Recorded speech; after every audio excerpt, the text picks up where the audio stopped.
Tom Verducci joins us on the Monday program to talk about Shohei Ohtani, what he's working on, and what, in fact, the Angels can count on from him in 2021. Tom, good morning.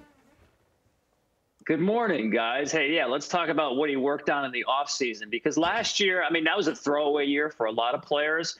But for Ohtani, I don't think he was healthy. Remember, he had a bad knee in 19. Then he had knee surgery. And to me, he either wasn't confident with the knee or the strength just wasn't there. So this offseason, he's worked really hard. He changed his diet. He actually went to Driveline to work on his pitching mechanics. But what he did offensively is he really worked on keeping his back foot down and his backside through the baseball. Let's go back to 18, when Ohtani basically showed everybody what kind of power he had to all fields. Reminded me of Darryl Strawberry with the leverage he got into his swing. But take this back. I want to show you, look at his backside here, the back leg.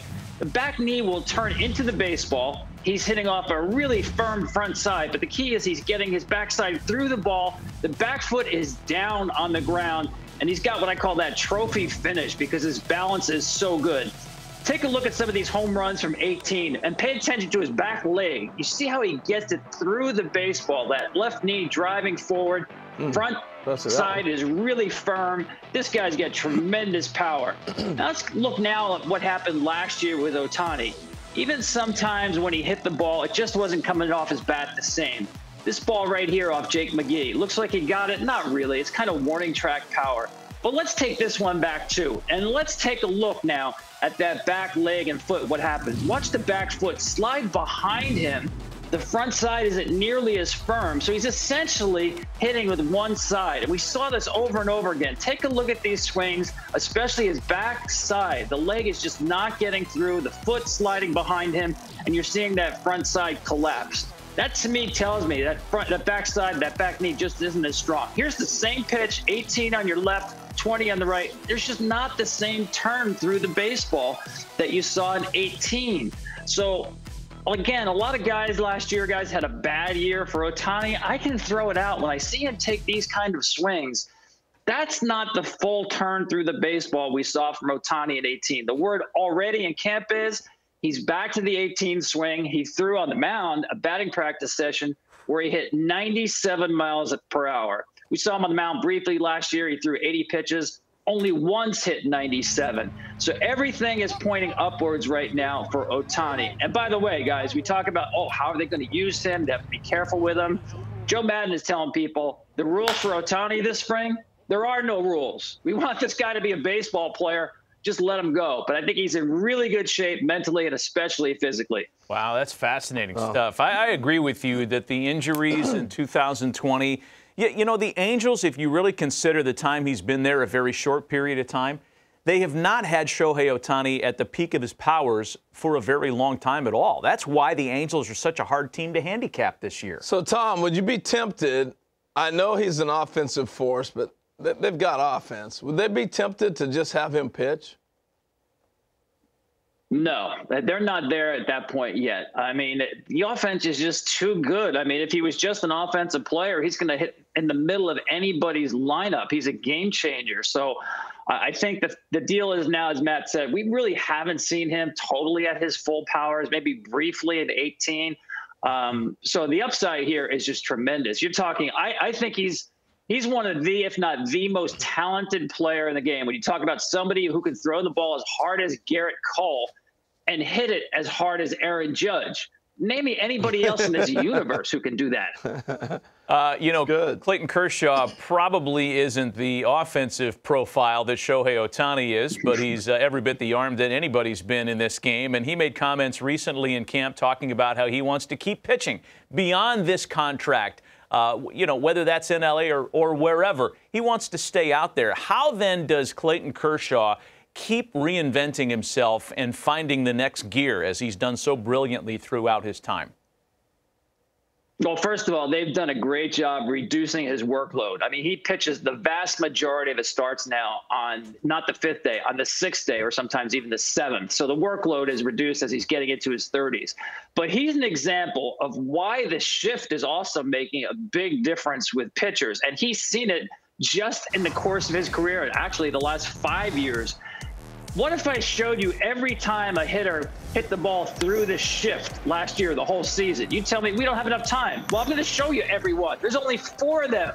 Only 4 times against Kershaw did people get the ball through the shift. And to do that, you've got to really hit bullets and thread a needle at 94 plus. Well, you say, okay, why don't they just go the other way? How about I show you every ball hit the other way that beat the shift? There's only 3 of them last year against Kershaw. Yeah, only 3 times with that right side opened up did hitters go the other way.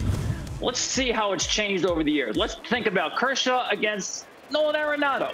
How did they attack him? Go back to 16. This ball's a base hit. Remember those days? Look where the second baseman is. That left side is completely open. Didn't even have to hit it hard. 17, same thing. Second baseman is on the right side. That's going to be a base hit. They're not going to get him out of first base.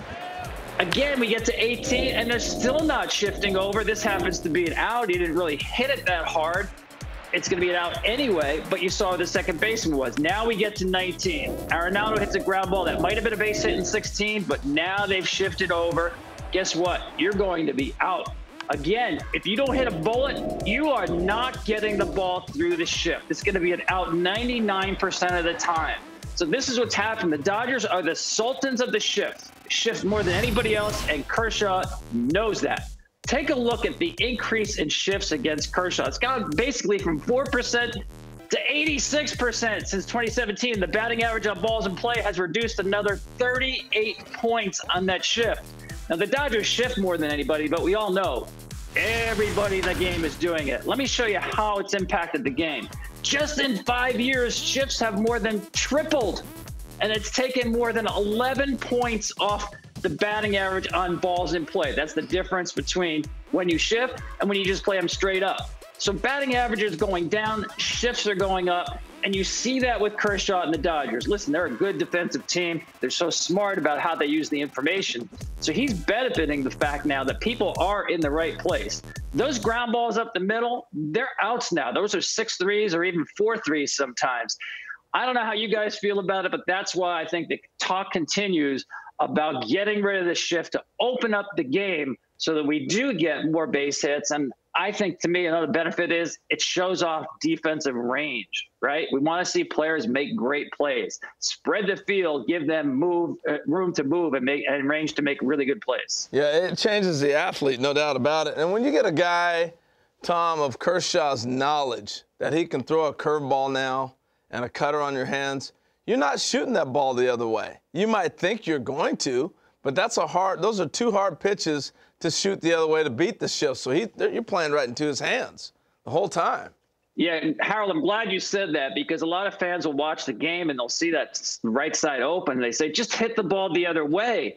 But based on Kershaw's stuff and the way he can cut that ball into righties, but especially the way his command is so good, right? Yep. Kershaw can pitch into the shift as well as anybody. He's not going to be just dropping backdoor cutters out there all the time. He's going to move that ball in on you, get you out front on his curveball. I mean, you saw David Fletcher as a guy who could spray the ball around the field against Kershaw. The Dodgers had their defense shifted over against David Fletcher. So it's not just a case of putting people in the right spots. It's the case of a pitcher with exceptional command who can pitch to the shift. Yeah, and I found it interesting, Tom, having this discussion a lot with our sabermetric people. We always talk about exit velocity and how hard guys are hitting the ball. And I always say, it doesn't matter. You're hitting right where he wants you to hit it. So what if you hit it 95 miles an hour? There's a guy standing there. It's by purpose. And so many guys are taking that trip back to the dugout. Has that been a discussion as well?